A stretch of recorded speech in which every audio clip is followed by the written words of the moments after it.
মিয়া মুছলমান বিলাকে এনে উচ্ছেদৰ ভয়তহে জুবিন গাৰ্গৰ নকলি সমৰ্থক হৈ আছে। দিব লৈছো ৰাতিপুৱাৰ প্ৰথমটো খবৰ। ছিংগাপুৰত জুবিন গাৰ্গক মদ খোৱা হৈছিল। মদ জুবিন গাৰ্গৰ পৰিচয় নহয়। ষড়যন্ত্ৰ কৰি জুবিন গাৰ্গক মদ খোৱা হৈছিল। এইদৰে মন্তব্য কৰিছে মুখ্যমন্ত্ৰী হিমন্ত বিশ্ব শৰ্মাই। মুখ্যমন্ত্ৰী হিমন্ত বিশ্ব শৰ্মাই মন্তব্য কৰি কয়, জুবিন গাৰ্গে মদ বেয়া পাইছিল। কোনে ষড়যন্ত্ৰ কৰিছিল জুবিন গাৰ্গৰ বিৰুদ্ধে এই প্ৰশ্ন উত্থাপিত হৈছে। টকা পইচা যাতে হস্তগত কৰিব পাৰে সেয়ে মদ খোৱা হৈছিল জুবিনক।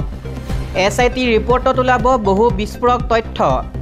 জুবিন গাৰ্গক ভাল পাই যদি ভাল কাম কৰক সকলোৱে। নাহৰ পুলি ৰোগ জুবিন গাৰ্গৰ নামত। এনেদৰে এতিয়া মন্তব্য কৰিছে মুখ্যমন্ত্ৰী হিমন্ত বিশ্ব শৰ্মাই।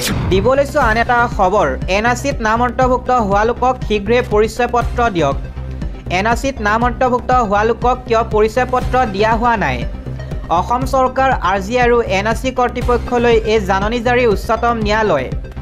যিসকলৰ নাম NRCত আহিছে তেওঁলোকক শীঘ্ৰে পৰিচয় পত্ৰ প্ৰদান কৰিব লাগে আৰু যিসকলৰ নাম অহা নাই তেওঁলোকক ৰিজেকশ্যন শ্লিপৰ জৰিয়তে শুনানিলৈ নাম অন্তৰ্ভুক্ত কৰিব লাগে।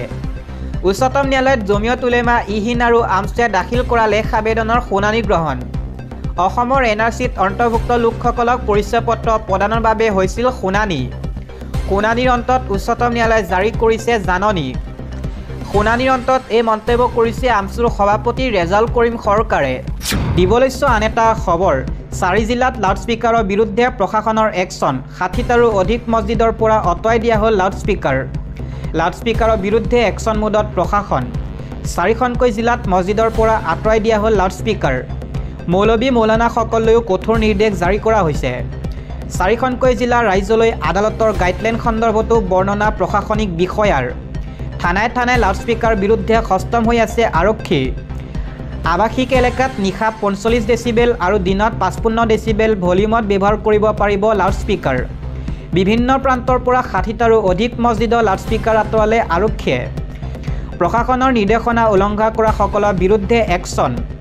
মছজিদৰ ইমামৰ বিৰুদ্ধে ডেচিবেল লিমিট অতিক্ৰম কৰাৰ বাবে গোচৰ ৰুজু। উত্তৰ প্ৰদেশৰ ফিৰোজাবাদ, মুজাফৰনগৰ, সন্তকবিনগৰ আৰু আজমগড় লাউডস্পিকাৰৰ বিৰুদ্ধে নামি পৰিছে প্ৰশাসন। ইয়াৰ পাছৰ খবৰ। জুবিনৰ শেষৰখন চিনেমা ৰৈ ৰৈ বিনালে পাইৰেচি কৰা সকলৰ বিৰুদ্ধে কঠোৰ হ'ব চৰকাৰ। এই মন্তব্য কৰিছে মুখ্যমন্ত্ৰী হিমন্ত বিশ্ব শৰ্মাই। ৰৈ ৰৈ বিনালে ছবিৰ পাইৰেচি কৰাসকল পৰিব বিপদত। দোষীৰ বিৰুদ্ধে লোৱা হ'ব কঠোৰতকৈ কঠোৰ ব্যৱস্থা। এই ক্ষেত্ৰত চৰকাৰ অতিকৈ চিন্তিত। আৰক্ষীৰ কঠোৰৰ পৰা কঠোৰতম ব্যৱস্থা গ্ৰহণৰ নিৰ্দেশ দিছে মুখ্যমন্ত্ৰী হিমন্ত বিশ্ব শৰ্মাই। অসমৰ ৰাইজকো পাইৰেচি নকৰিবলৈ আহ্বান মুখ্যমন্ত্ৰীৰ।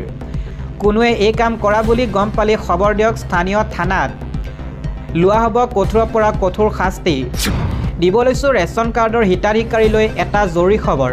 1 তাৰিখৰ পৰা 100 টকাতে পাব দাইল, চেনি আৰু নিমখ। নৱেম্বৰ ডিচেম্বৰত 117 টকাতে লাভ কৰিব মচুৰ দাইল, চেনি আৰু নিমখ। 10ৰ পৰা 19 নৱেম্বৰৰ ভিতৰত সংগ্ৰহ কৰক ৰেচন। জানুৱাৰী মাহৰ পৰাই 100 টকাতে লাভ কৰিব দাইল, চেনি আৰু নিমখ। মুঠ 4বিধ সামগ্ৰী লাভ কৰিব ৰেচন কাৰ্ডৰ গৰাকীয়ে। বজাৰ দৰতকৈ কমকৈ লাভ কৰিব ৰেচন। জানুৱাৰীৰ পৰা প্ৰতি কেজি চেনি লাভ কৰিব মাত্ৰ 30 টকাত আৰু প্ৰতি কেজি মচুৰ দাইল লাভ কৰিব মাত্ৰ 60 টকাত। লগতে প্ৰতি কেজি নিমখ লাভ কৰিব মাত্ৰ 10 টকাত।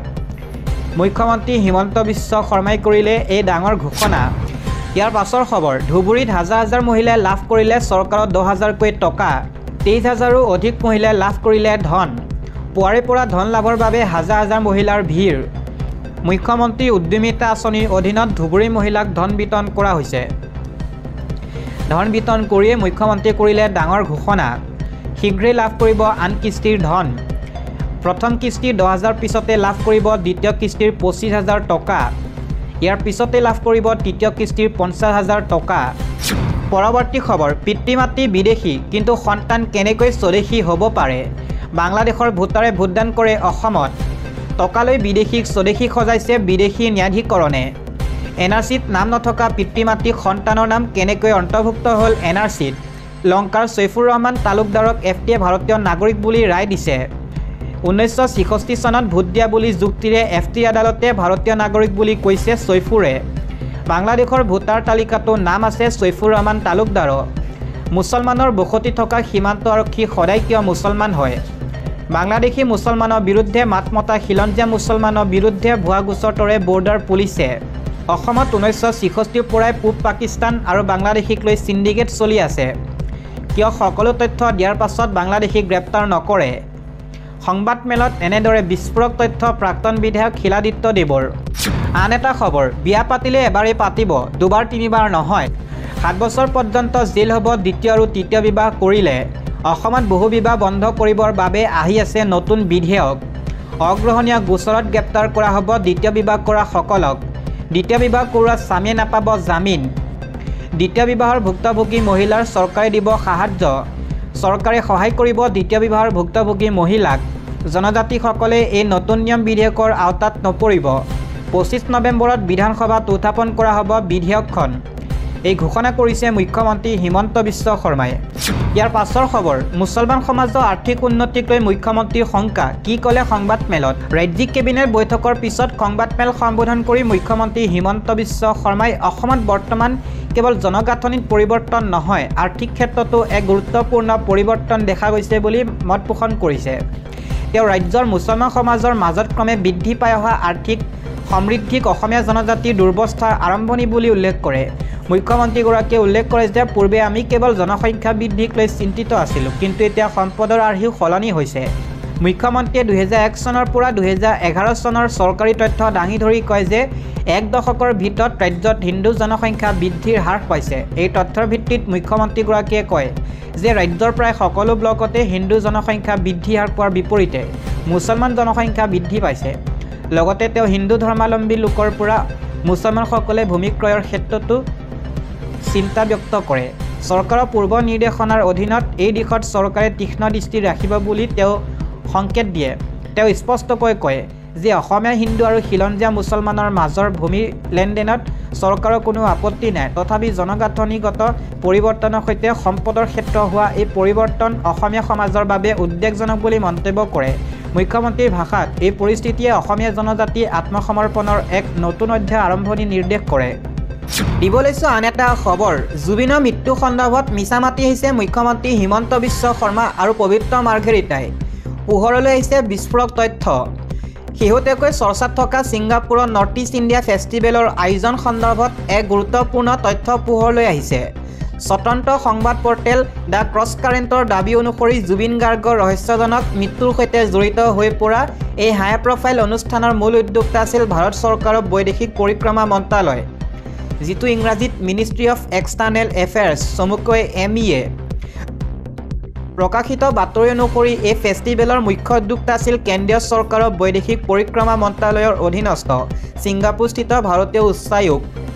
মন কৰিবলগীয়া যে এই মন্ত্ৰালয়ৰ ৰাজ্যিক মন্ত্ৰীৰ দায়িত্বত আছে অসমৰ ৰাজ্যসভাৰ সাংসদ পবিত্ৰ মাৰ্ঘেৰিটা।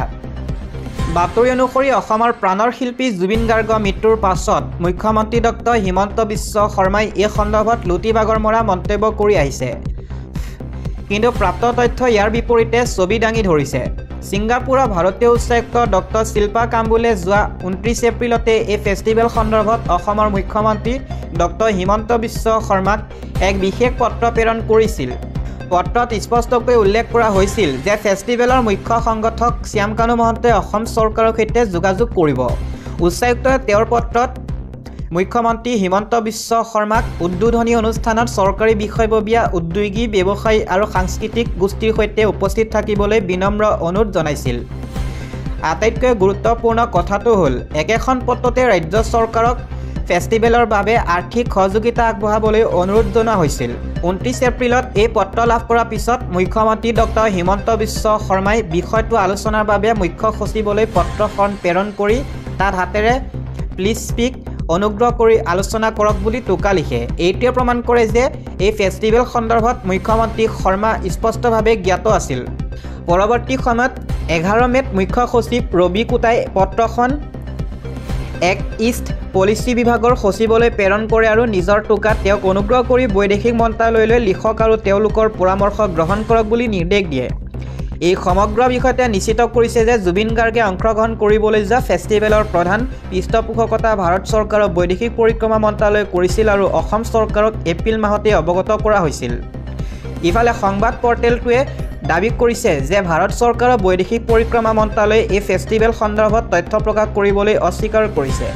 দ্য ক্ৰছ কাৰেণ্টে জনোৱা অনুসৰি মন্ত্ৰালয়টোৱে বিষয়টো তদন্তাধীন বুলি RTI আবেদন নাকচ কৰিছে। অৱশ্যে সংবাদ মাধ্যমটোৱে অসম চৰকাৰৰ এক্ট ইষ্ট পলিচি এফেয়াৰ বিভাগৰ পৰা RTI অধীনত ছিংগাপুৰৰ উচ্চায়ুক্তই মুখ্যমন্ত্ৰীলৈ প্ৰেৰণ কৰা মূল পত্ৰখন লাভ কৰিবলৈ সক্ষম হৈছে।